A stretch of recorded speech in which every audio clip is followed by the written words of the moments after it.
अस्सलाम वालेकुम नाज़रीन, मैं हूं फैज़ान। लाइव बात करेंगे अफ़गानिस्तान की मुमकिन जो सूरत हाल है उस हवाले से। सबसे पहले हम बात करेंगे अफ़गानिस्तान के हवाले से। अमरीकी हुकूमत ने जो पाकिस्तान से मदद मांगी है, अपने जो मग़वियान हैं या अगवा शुदा उनके फ़ौजी हज़रात या कॉन्ट्रैक्टर्स हैं, उस हवाले से बात करेंगे। और दूसरे नंबर पर बात करेंगे जो आज उज़्बेकिस्तान ने बयान दिया है अफ़गानिस्तान के तालिबान के हवाले से। और लास्ट पे हम बात करते हैं तुर्की को एक जो धमकी अमेज़ या धमकी बड़ा लेजे के अंदाज़ में तुर्की को वार्निंग जारी की है तालिबान की हुकूमत की जानब से। अगर हम शदीद अल्फाज में बात करें तो वो एक धमकी की ही सूरत मालूम होती है। तो सबसे पहले मैं आपको एक बात आपसे शेयर कर दूं कि मार्क फ्री रिचेज़ ये अमरीकी मग़वी हैं जो कॉन्ट्रैक्टर्स हैं। इस हवाले से जो ABC न्यूज़ है, वो अमेरिका का एक चैनल है, उसने ये जो रिपोर्ट शाया की थी एक शहरी के हवाले से। वो रिपोर्ट क्या कहती है कि मग़वी अमरीकी शहरी की रिहाई के लिए अमरीकी हुकाम के ज़ेरे गौर 3 ऑप्शंस हैं। नंबर 1 में वो कहती है, जिसमें पहला ऑप्शन अफगान कैदियों की रिहाई के बदले मार्क की रिहाई, जबकि दूसरा एक हाई रिस्क रेस्क्यू ऑपरेशन के ज़रिए मग़वी की बाजियाबी, जबकि तीसरा option Pakistani intelligence agency ISI को दबाव या मरआ देकर मग़वी अमरीकी शहरी की रिहायत को मुमकिन बनाना है। यानी ये 2 ऑप्शन जो पहले ऑप्शन थे, जो पहले के पहला ऑप्शन अफ़गान कैदियों की रिहाई के लिए यानी ऑपरेशन किया जाए, और दूसरा ऑप्शन जो है वो हाई रेस्क्यू ऑपरेशन किया जाए। मतलब कि ये जो ऑप्शन 2 थे इसको उन्होंने अपनी नोटबुक से निकाल दिया, और तीसरा ऑप्शन जो पाकिस्तानी हुकूमत से अपनी जो है मदद मांगी है इस हवाले से कि पाकिस्तान इस शख्स को जो फरवरी 2020 में अगवा कर लिया गया था उसको बाजियाबी कराने में इस हवाले से जो वो पाकिस्तानी हुकूमत या पाकिस्तानी फ़ौज जो इस हवाले से है वो अमेरिकन हुकूमत की मदद करे। ये बेसिकली एक कॉन्ट्रैक्टर था कॉन्ट्रैक्टर उस शख्स को कहते हैं जो CIA का एजेंट या ब्लैक वाटर जो खुफिया एजेंसी थे उनके ज़रिए से मामलात को हल किया जाता था, और मुल्क के अंदर खुफिया ऑपरेशंस के ज़रिए ठिकाने लगाया जाता था अपने दुश्मनों को, अफ़गानिस्तान के अंदर हो या चाहे वो दूसरे ममालिक के अंदर, अरब ममालिक के अंदर। जो अमेरिका ने ये स्ट्रेटजी अपनाई थी, वो ब्लैक वाटर को बनाया था, उनको कॉन्ट्रैक्टर्स के नाम से जाना जाता था। जैसे हम पाकिस्तान में रेमंड डेविस की मिसाल जो है वो ले सकते हैं इस मामले को समझने के लिए। और अब दूसरी जो बात है इस हवाले से जो हम करेंगे वो अफ़गानिस्तान के हवाले से जो बयान दिया है उज़्बेकिस्तान में। इस हवाले से जो ताजिकिस्तान बेसिकली जो वेस्टी एशियाई ममालिक है उनमें सबसे ज़्यादा 1300 किलोमीटर से ज़्यादा लंबी सरहद अफ़गानिस्तान के साथ ताजिकिस्तान की लगती है, लेकिन उज़्बेकिस्तान और उसके बाद तुर्कमानिस्तान जो है वो इन ममालिक की सरहदें इसके बाद ज़्यादा लंबी हैं। तो इस हवाले से जो बयान दिया है उज़्बेकिस्तान की हुकूमत ने, उन्होंने कहा है कि उज़्बेकिस्तान ने इसके बरक्स का उज़्बेकिस्तान ने कहा कि हर मरतबा फौरी तौर पर सरहद की खिलाफ वर्जी करने वालों को अफ़गानिस्तान वापस भेज दिया और वह ऐसा करता रहेगा। उज़्बेकिस्तान की वज़ारत ख़ारजा ने जून की 28 तारीख को कहा कि उज़्बेक हुकूमत गैर जानबदारी और हमसाय ममालिक की अंदरूनी मामलात में अदम मुदाखलत की पॉलिसी पर सख्ती से कारबंद है। उज़्बेक हुकूमत ने यह बयान दिया है। बुनियादी तौर पर बेसिकली उनका कहना यह है कि उज़्बेक के हवाले से जो अफ़गान तालिबान का जो मौक़िफ़ है उसको बुनियादी तौर पर वो है जो वो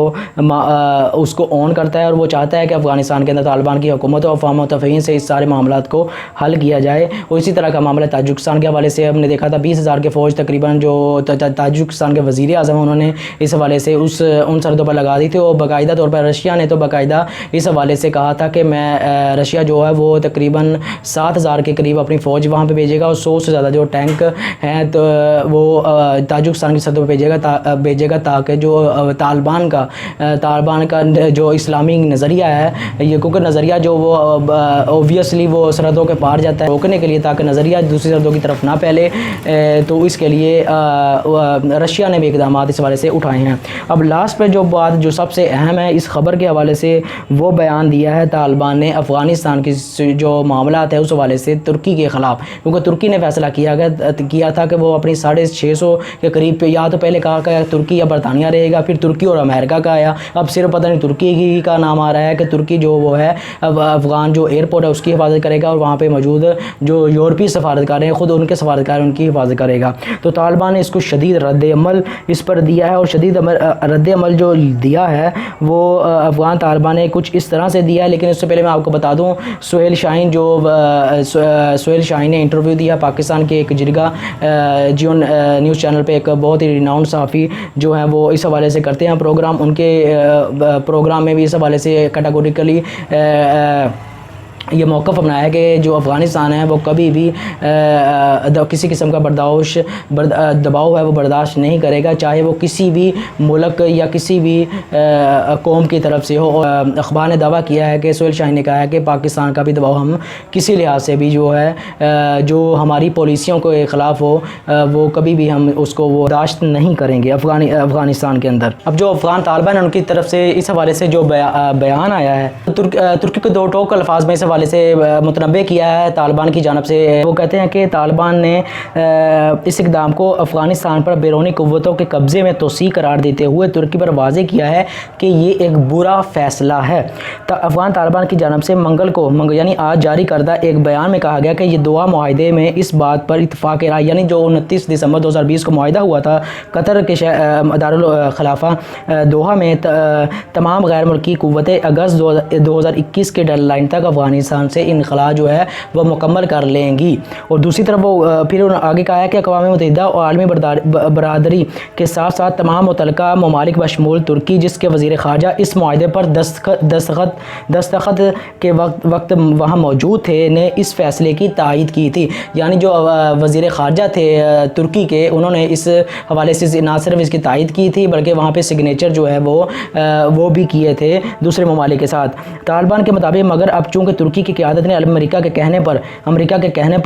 کیونکہ آپ جانتے ہیں کہ جو طالبان ہے وہ 2 ٹک موقف و منافقت جو اس حوالے سے منافقت ہے وہ کبھی بھی نہیں کرتے، اس لیے وہ کہتے ہیں کہ اب چونکہ ترکی کی قیادت نے امریکہ کے کہنے پر افغانستان میں اپنی موجودگی برقرار رکھنے اور افغانستان پر قبضہ جاری رکھنے کا اعلان کیا ہے، ہم کسی بھی ملک کے ذریعے اپنے